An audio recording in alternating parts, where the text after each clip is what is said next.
So today in this video we are going to talk about the summary of the interview which is from the 12th standard of CBSE and Jharkhand board.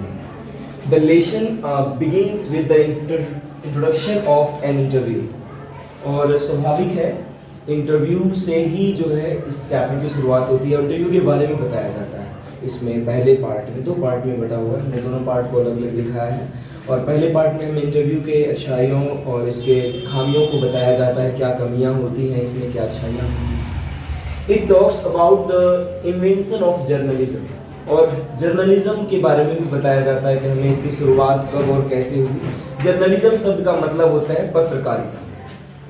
It is a fact that it always teaches us new things. और ये एक सच्चाई है कि हम journalism या interview के माध्यम से नई नई चीज़ों को सीखते हैं, जानते हैं।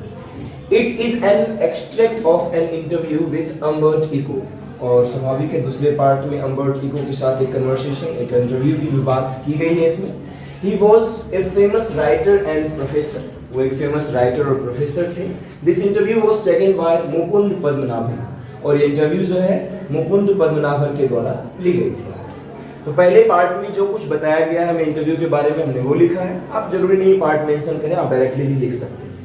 The interview is a very common part of journalism. और पत्रकारिता की जब भी बात होती है तो इंटरव्यू कैसे भूल सकते हैं। इंटरव्यू सबसे अहम हिस्सा होता है पत्रकारिता का। Everyone watches and listens to interviews. और हर कोई इसे सुनता और देखता है। It is also a source of information. और इस तरह से यह एक सूचना का या इंफॉर्मेशन का, जानकारी का स्रोत होता है। These days, इन दिनों, it has become a very ordinary thing. ये एक बहुत ही आम सी बात हो गई है।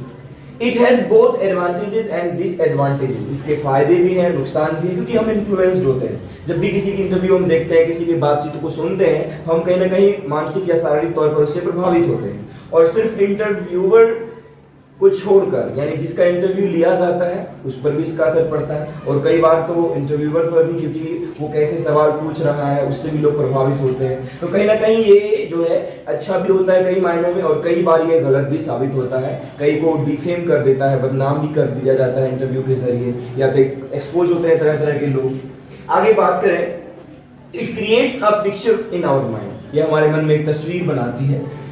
Some people also consider, कुछ लोग मानते हैं that it steals the original identity of a person। कुछ लोगों का ऐसा मानना होता है कि इंटरव्यू जो है लोगों की वास्तविक पहचान को छीन लेती है। स्वाभाविक है, इंटरव्यू से कुछ हद तक हम लोगों के करीब तो आ जाते हैं, लेकिन लोग हमसे दूर हो जाते हैं। क्योंकि लोग आपके बारे में सब कुछ जान रहे होते हैं, तो उन्हें और ज्यादा जानने की जरूरत नहीं होती, तो आपसे कहीं ना कहीं वो दूरी एक हो जाती है।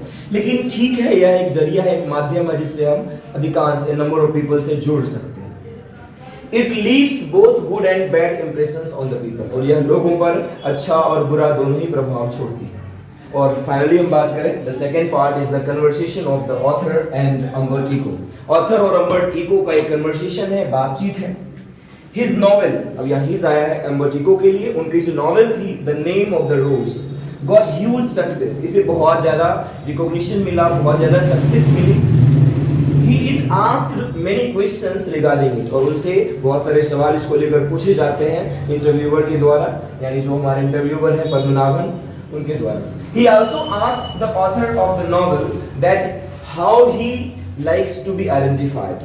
ये ऑथर से यानी अम्बर्ट इको से यह भी पूछते हैं कि आप कैसे पहचाना जाना पसंद करते हैं, कि लोग आपको कैसे पहचाने, नॉवेलिस्ट के तौर पर, या एक स्कॉलर, एक विद्वान के तौर पर, या फिर एक प्रोफेसर के तौर पर।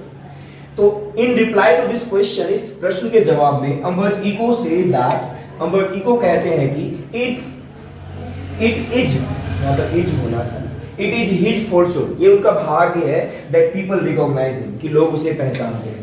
एंड इट इज इनफ, और यही काफी है, यही पर्याप्त है।